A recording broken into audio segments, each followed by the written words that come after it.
رحمۃ اللہ علیہ مشہور بزرگ گزرے ہیں، حضرت حاجی امداد اللہ مہاجر مکی رحمۃ اللہ علیہ کے بڑے خلفاء میں سے ہیں، اور حضرت مولانا الیاس رحمۃ اللہ علیہ کے دادا پیر ہیں، بلکہ حضرت مولانا الیاس رحمۃ اللہ علیہ نے برسہ برس حضرت گنگوہی کی خدمت میں گزارے ہیں، اور حضرت گنگوہی کے وصال کے بعد قبر شریف کے اوپر بھی مراقبے کیا کرتے تھے، اور انہوں نے فرمایا کہ میں نے بعد میں بھی فیض اٹھایا ہے۔ حضرت گنگوہی فارغ ہو کر کے جب گنگو تشریف لے گئے تو حضرت شاہ عبد القدوس گنگوہی رحمۃ اللہ علیہ کا مزار شریف ہے، درگاہ ہے، وہاں ایک حصہ وہ تھا جہاں لوگوں نے قبضے کر رکھے تھے اور استبل بنا رکھا تھا۔ اب اگر ذاتی پرسنل استبل ہوتا ہے تو آدمی وقتاً فوقتاً اس کو صاف بھی کر لے، لیکن جب مال مفت تو دل بے رحم، چونکہ وہ مزار شریف کی خالی جگہ تھی، قبضہ کر رکھا تھا۔ مجھے وہاں جو حضرات لے گئے انہوں نے بتلایا کہ گھٹنوں تک لید جمع ہو چکی تھی، برسہ برس گزر چکے تھے۔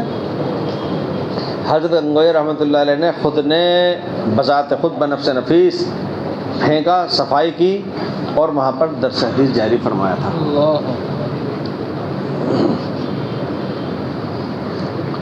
ایک مرتبہ حدیث کا درس دے رہے تھے حضرت گنگوہی، اکیلے تنہا پورا دورہ حدیث شریف پڑھاتے تھے۔ درس دے رہے تھے کہ بارش آ گئی، سب طلبہ اپنی اپنی کتاب لے کر سہدری کی طرف دوڑے، اور حضرت نے سب کے جوتے اکٹھے کیے۔ تمام طلبہ کتاب لے کر کو جلدی سے وہ تو چلے گئے، اور حضرت گنگوہی استاذ محترم شیخ و مرشد وہ اپنے تمام چھوٹوں شاگردوں مریدوں کی جوتیاں اکٹھی کر کے اور طلبہ کے سامنے لا کر کے رکھ دیے۔ اس روز شاید گولر کے نیچے بیٹھ کر درس دے رہے ہوں گے، اور جس وقت تازہ فارغ ہو کر آئے تھے گنگو تو بہت وقت شاہ عبد القدوس کے مزار کے پاس گزارتے تھے۔ جب بڑے ہو گئے تو آہستہ آہستہ دور ہی سے فاتحہ وغیرہ پڑھ کر ثواب پہنچایا کرتے تھے۔ حضرت گنگوہی کے یہاں ایک طالب علم خادم رہتا تھا۔ ایک روز اس کو کسی جگہ بھیج دیا، اس کی عدم موجودگی میں کہیں سے مٹھائی آئی، وہ حضرت نے وہیں تقسیم کر دی۔ جب وہ طالب علم کام سے فارغ ہو کر آیا اور اس کو معلوم ہوا کہ مٹھائی تقسیم ہوئی تھی تو وہ اندر ہی اندر بہت غصے ہوا کہ کام کے واسطے تو ہم وَإِذَا يُحَاسُ الْحَيْسُ جُدْعَى جُنْدُبُ ہدایہ میں ہے، کیا ہے پورا شعر وہ؟ وَإِذَا تَكُونُ كَرِيهَةٌ اُدْعَى لَهَا، جب کوئی ناگوار خاطر چیز ہوتی ہے تب تو مجھے بلایا جاتا ہے۔ وَإِذَا يُحَاسُ الْحَيْسُ جُدْعَى جُنْدُبُ، اور جب مانڈے پراٹھے ہوتے ہیں تو پھر جندب کو بلا کے کھلا دیا جاتا ہے۔ تو اس کے ذہن میں خیال آیا کہ کام کے واسطے ہم اور مٹھائی کے واسطے دوسرے، جی میں خوب گھٹا۔ اسی دوران اس کو اپنے حجرے کے پاس کسی کے پاؤں کی آہٹ محسوس ہوئی، پھر زنجیر پر ہاتھ پڑا اور دروازہ کھٹکھٹایا۔ اس نے غصے میں اندر ہی سے پوچھا کون؟ حضرت نے فرمایا رشید احمد، لو یہ تمہارا حصہ ہے مٹھائی کا، تمہارے پیچھے تقسیم ہوئی تھی، تم تھے نہیں یہاں، اس لیے میں نے تمہارا حصہ رکھ لیا تھا۔ اب اس میں ایک بیچ میں ایک الگ سے یاد آ جاتا ہے، کئی دفعہ ایسا ہوتا ہے میں کتاب لے کے بیٹھتا ہوں تو بہت سے یاد آتے ہیں۔ حضرت شیخ زکریا رحمۃ اللہ علیہ کے ایک بنگالی طالب علم تھا، حضرت شیخ زکریا صاحب فرماتے تھے کہ اصول کے تو بڑے پابند تھے اور شفقت بھی بہت تھی۔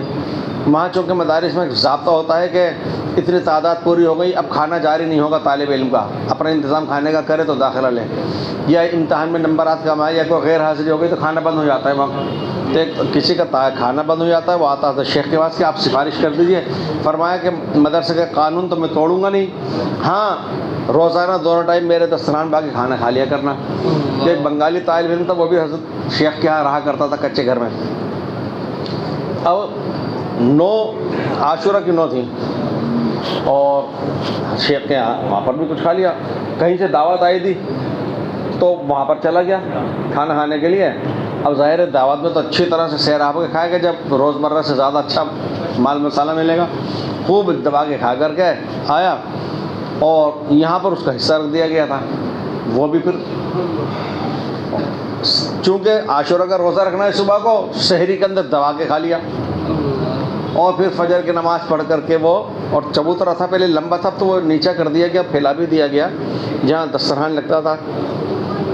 تو بنگالی طالب علم فجر کی نماز پڑھ کے سو گیا، چونکہ چھٹی تھی مدرسے کی. 11:30 بجے کے قریب دسترخوان لگتا تھا، مہمانوں کو کھانا کھلایا جاتا تھا.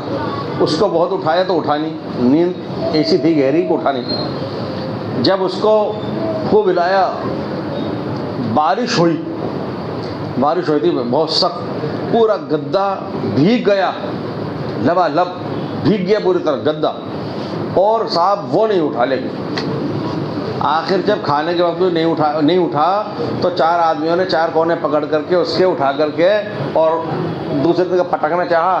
پھر آنکھ کھلی تو کہنے لگا کم بخت بھوک میں نیند بھی تو نہیں آتی. کم بخت بھوک میں نیند بھی تو نہیں آتی.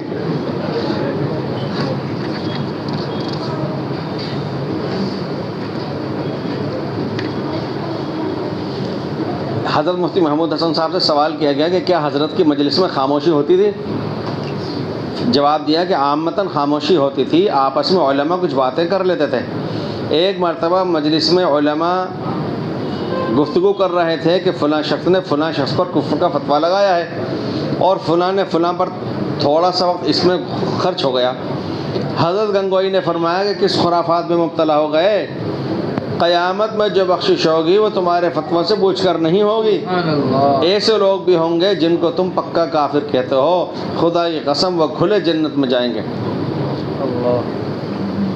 خواب میں غلطی پر تنبیہ. ایک صاحب کی عادت تھی کہ مغرب کے بعد کھانا کھا کر سو جاتے اور عشاء کی نماز جماعت سے نہ پڑھتے، پھر کسی وقت رات کو اٹھ کر پڑھ لیتے تھے. ایک مرتبہ گنگو آئے، وہاں بھی یہی کیا، مغرب کے بعد کھانا کھا کر سو گئے. خواب میں دیکھا کہ حضرت گنگوئی تشریف لائے اور ایک ٹھوکر ماری کہ بغیر نماز پڑھے سو گیا. گھبرا کر آنکھ کھل گئی، دیکھا تو حضرت نہیں، لیکن اس کے بعد پھر کبھی زندگی بھر مغرب بعد عشاء سے پہلے سونے کی ہمت نہیں ہوئی.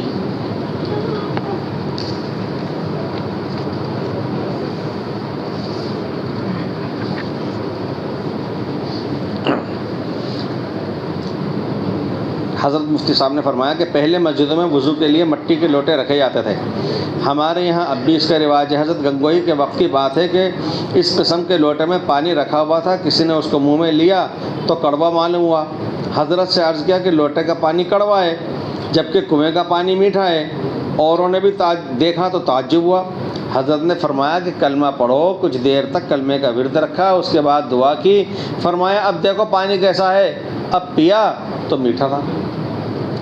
حضرت سے اس کا سبب دریافت کیا گیا تو فرمایا کہ کمہار نے قبرستان سے مٹی لے کر لوٹا بنایا ہے، آفتاب لوٹا مٹی کے، اور ایسی قبر سے مٹی لی ہے جس کے مردے کو عذاب ہو رہا ہے. کلمہ پڑھ کر ایصال ثواب کیا، دعائے مغفرت کی تو عذاب مرتفع ہو گیا، اس لیے اب پانی میٹھا ہو گیا.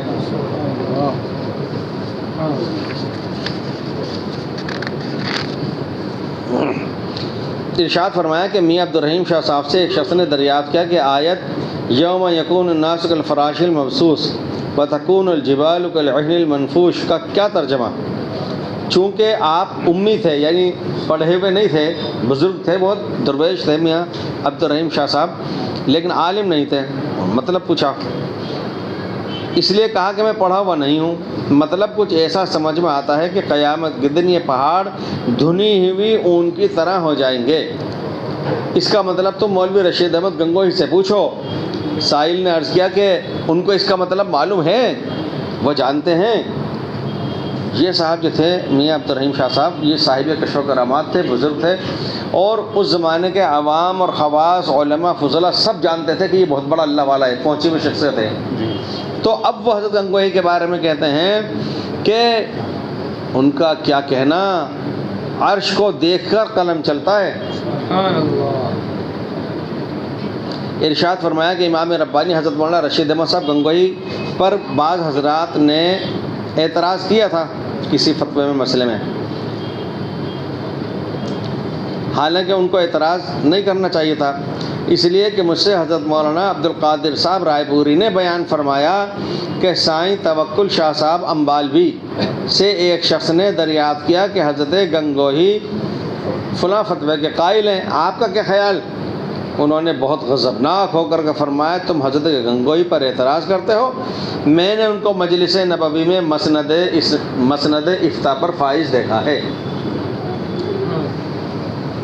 ارشاد فرمایا کہ مجھ سے حضرت مولانا عبدالقادر صاحب رائے پورے نے بیان کیا، اور ان سے امیر شاہ خان صاحب خرجوی نے بیان کیا کہ مجھ سے حضرت گنگوہی نے فرمایا. یہ حدیث کا طرز ہے، محدثانہ طرز کلام یہ ہے پورے واسطے در واسطہ، کہ حضور پاک علیہ السلام نے مجھ کو خواب میں منبر پر کھڑا کر کے 100 مسئلے دریافت فرمائے، جس طرح امتحان لینے والا طالب علم سے سوالات کرتا ہے جانچنے پرکھنے کے لیے. تو آپ علیہ الصلوۃ والسلام نے حضرت گنگوہی سے 100 مسئلے دریافت فرمائے. انہوں نے کہا کہ میں نے فقہ حنفی کے مطابق سب کا جواب دیا. تب حضور پاک علیہ السلام نے مجھے افتاء کی یعنی مفتی ہونے کی اجازت و رحمت فرمائی.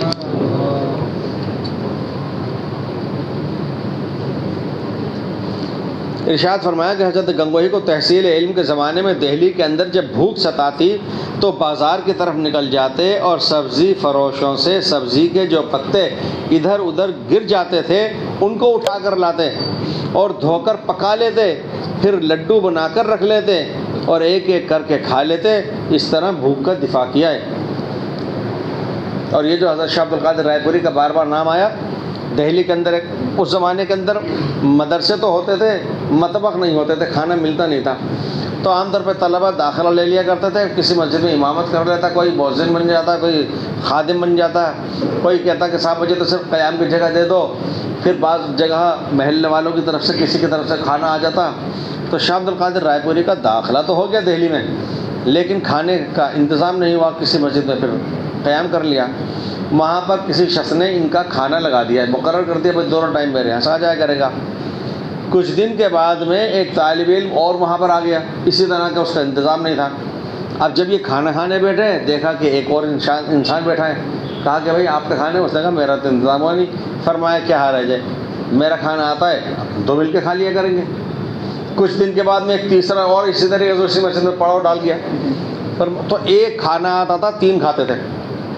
سردی میں اوڑھنے کا کوئی نظم نہیں تھا، تو سردی میں ٹھٹرن کی وجہ سے جا نماز کے اندر لیٹتے اور لپٹتے جیسے حی علی الصلاۃ سے حی علی الفلاح کی طرف اس طرح چلے جاتے. ٹھنڈ اتنی ستاتی تھی، طالب علم تھے، اوپر سر کی طرف سے ٹھنڈ لگتی، پیروں کی طرف سے ٹھنڈ لگتی. جب نیند نہیں آتی تو پھر سوچتے کہ خواہ نیند تو آنے رہی ہے، کیوں وقت برباد کروں. تہجد کی نیند باندھ لیتے تھے اوڑھنے کے لیے. پھر کوڑے پر کسی نے کوئی کمبل پھینک دیا تھا. اپنے جبر میں ابھی بھی رواج ادھر بعض بڑی جگہوں پر جہاں صاحب سربت لوگ رہتے ہیں، دیوالی سے 2-4 دن پہلے کچھ چیزیں استعمال کی پھینک دیتے ہیں، کوئی بھی کام ہے لے لو. تو وہ کمبل دھو کر کے 8 سال تک استعمال کیا تھا. اس کے بعد یہ حال ہوا تھا ان کا، یعنی مجاہدہ تو اتنا کیا، لیکن بعد میں فتوحات کا سلسلہ یہ تھا کہ ہر رات ایک نیا لحاف، معتقدین متوسط ہر رات ایک نیا لحاف ان کے پاس ہوتا تھا. اور یہ حج پر گئے ہوئے تھے حضرت شیخ زکریا رحمۃ اللہ علیہ، اور یہ حرم شریف میں باتیں چل رہی تھیں. مرغے کا ذکر آ گیا.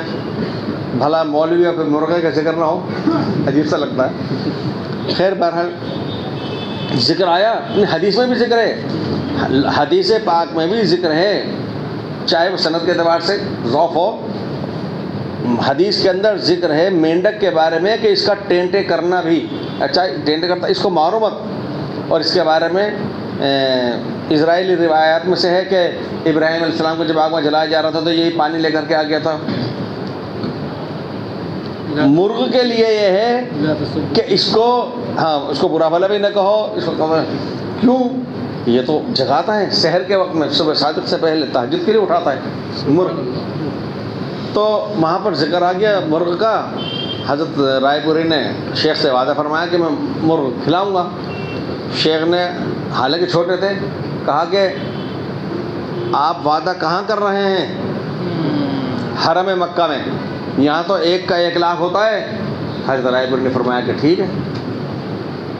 ان کے ہندوستان پہنچنے سے پہلے بمبئی میں جہاز اترتا تھا، پانی کا جہاز بمبئی میں آتا تھا، وہاں سے پھر آتے تھے. متعلقین متعارفین کو جو یہ خبر پہنچ گئی ان کے ہندوستان آنے سے پہلے، تو کئی ہزار کئی 100 دیسی مرغ لے کر کے لوگوں نے حضرت رائے پوری کو پیش کر دیا کرتے تھے. رائے پور پہنچتے 1 لاکھ مرغے گنا چکے تھے وہ. اور شیخ وہاں پر یہ تو لیے اور وہاں پر دوسروں کو دیے کہ بھائی لو کھاؤ اور کھلاؤ لو. ہاں تو اللہ تعالیٰ نوازتا ہے. حضرت شیخ زکریا صاحب نے خود نے لکھا ہے ان کی ہر بیٹی کو جہیز کے اندر جو لحاف دیا گیا وہ حضرت رائے پوری کی طرف سے دیا ہوا تھا. جب حضرت مولانا الیاس رحمۃ اللہ علیہ کا آخری وقت تھا اور 3 دن ایسی شدت کے گزرے تھے کہ خدشہ لگا رہتا تھا نہ معلوم کس وقت میں کیا گھڑی آ جائے، تو انہوں نے فرما دیا تھا کہ میرے 6 خلفاء ہیں اور جس کو تم چاہو طے کر لو. تو حضرت رائے پوری کا ہی اصرار ہوا تھا کہ مولوی یوسف. پھر شیخ نے بھی پھر تائید کر دی. پھر مولوی یوسف صاحب کو بلایا حضرت جی الیاس صاحب نے کہ بھائی آؤ یوسف ہم تو چلے.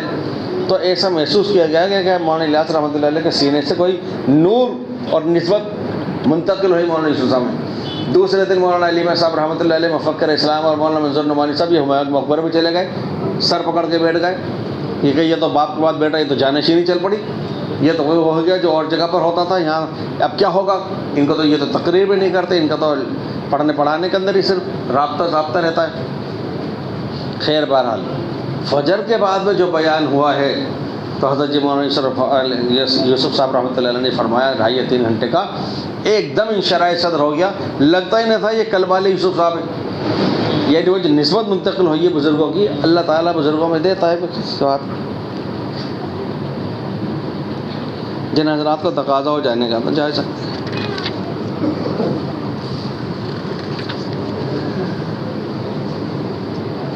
ایک بات آخری، حضرت حاجی امداد اللہ صاحب قدس سرہ نے حضرت گنگوہی کو لکھا. شیخ حاجی امداد اللہ صاحب اب حضرت گنگوہی کو لکھا کہ دیگر متوسلین کا حال معلوم ہوتا رہتا ہے مگر آپ کا حال معلوم نہ ہو سکا. اس پر حضرت گنگوہی نے لکھا کہ بندے کا تو کوئی حال ہی نہیں، کیا لکھوں. یعنی جو بہت کچھ ہیں وہ یہ سمجھ رہے ہیں کہ کچھ بھی نہیں. اس پر حضرت گنگوہی نے لکھا کہ بندے کا تو کوئی حال ہی نہیں، کیا لکھوں. البتہ آپ سے تعلق کے بعد اپنے اندر 3 باتیں پاتا ہوں. صحبت اولیاء کا اثر ہوتا ہی ہے، ممکن نہیں ہے کہ اثر نہ ہو، اس کا ظہور کبھی بھی ہو. ایک یہ کہ امور شرعیہ امور طبعیہ بن گئے ہیں. امور شرعیہ امور طبعیہ بن گئے ہیں. یعنی جس طریقے سے انسان کو گرمی کے موسم میں ٹھنڈی چیز اچھی لگے گی، ٹھنڈا پانی اچھا لگے گا، گرمی کے موسم میں ٹھنڈا پانی اچھا لگے گا، سردی کے موسم میں گرم چیزیں، گرم مشروب اچھا لگتا ہے وغیرہ وغیرہ. طبیعت چاہتی ہے کہ ایسا ہونا چاہیے. جو شرعی احکام ہیں، حکم الہی ہیں، ان کی طرف دل جمعی اتنی ہوتی ہے کہ جیسے طبیعت کی پسند ہی ہے، رجحان ہی ہے. جیسے بھوک پیاس کے وقت کھانے پینے کی طرف احتیاج ہوتی ہے، اسی طرح نماز وغیرہ کے وقت اس کی ادائیگی کی طرف طبیعت کو راغب پاتا ہوں، بغیر اس کی ادائیگی کے چین نہیں آتا. دوسرا یہ کہ مادح وزام یکساں نظر آتے ہیں. یعنی تعریف کے قصیدے پڑھ دینے والا، تعریف کے گنگانے والا اور دان کرنے والا، برائیاں کرنے والا، سب برابر. کوئی میری 1000 تعریف کرے، کوئی 1000 برائی کرے، کچھ اثر نہیں ہوتا. نہ کسی کے تعریف کرنے سے متاثر ہوتا ہوں، نہ برائی سے. تیسرا یہ کہ نصوص شرعیہ میں کہیں تعارض نظر نہیں آتا.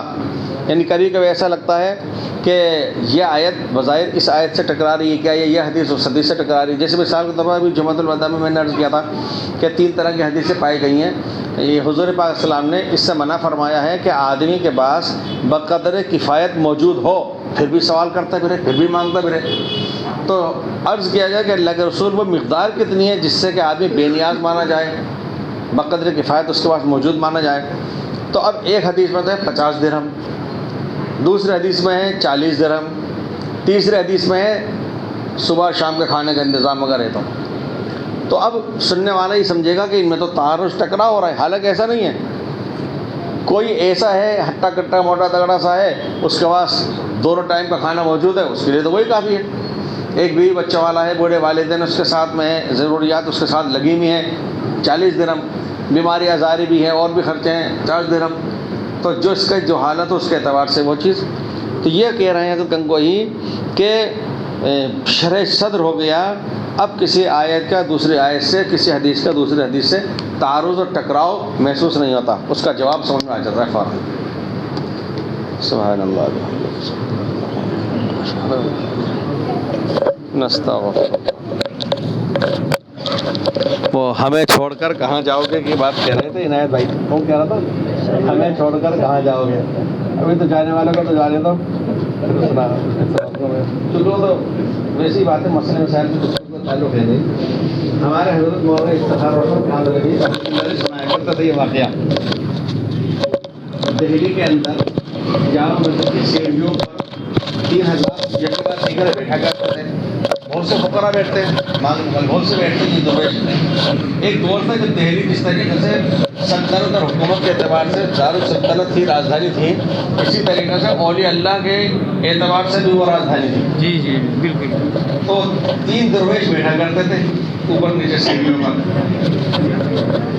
اب ایک صاحب تھے، وہ دونوں کو روزانہ کھانا لے کر کے جایا کرتے تھے، ان کی خدمت میں پیش کر دیا کرتے تھے. ان کو کہیں سے تقاضا آ گیا جانے کا. جانا تو چاہتے تھے لیکن سوچا کہ تینوں حضرات درویش حضرات ان کی خدمت میرے ذمہ ہے، کھانا میں پہ لے کے آتا ہوں، اور کسی کا قبول فرمائیں فرمائیں تو میں جا نہیں پاتے تھے. کسی نے سجھایا کہ بھائی ایسا ہے، آپ جا رہے ہو چلے جاؤ، آپ جا رہے ہو تو چلے جاؤ. آپ تو ان کو ایسا کھانا پیش کر جاؤ جو خراب نہ ہو. صحابہ ایسا کھانا پیش کر دو جو خراب نہ ہو. اب یہ گئے اور ایک دن سے زائد کھانا پیش کیا. کہا بھائی اتنا سارا کہ صاحب مجھے کہیں جانا ہے، کام پہ جا لیا تھا، تو یہ آپ کے لیے کل کے لیے بھی میں لے آیا تاکہ آپ کو زحمت نہ ہو. وہ یہ درجہ بدرجہ بلی تھے. تو نیچے والے زینے کے کہتے ہیں ہمیں چھوڑ کر کہاں جاؤ گے. خیر یہ اوپر زینے پہ چڑھے، بیچ والے نے ان کو بھی کھانا پیش کیا. کہ آپ زیادہ کیوں؟ کہ مجھے کسی کام سے جانا تھا، کل آپ کو زحمت نہ ہو اس لیے بنا کر کے لے آیا. فرمایا ہمیں چھوڑ کر کہاں جاؤ گے. اب یہ تیسری سیڑھی پہ چڑھے، اوپر والے درویش کو پیش کیا. ہمیں اتنا سارا مجھے کہیں جانا ہے، تقاضا ہے، تو آپ کے علاوہ کے لیے لے آیا کہ زحمت نہ ہو حضرت کو. فرمایا ہمیں چھوڑ کر کہاں جاؤ گے. چوتھی سیڑھی پر خود چڑھ گئے، کہنے لگے کہ تمہیں چھوڑ کر کہاں جائیں گے، تمہیں چھوڑ کر کہاں جائیں گے. اس کو خود بیٹھ گئے. اب بزرگوں کا اس زمانے میں یہ مکاشفہ یا جناب تھا کہ درجے کے اندر 3 سے اوپر ہو گئے تھے وہ. ہمیں چھوڑ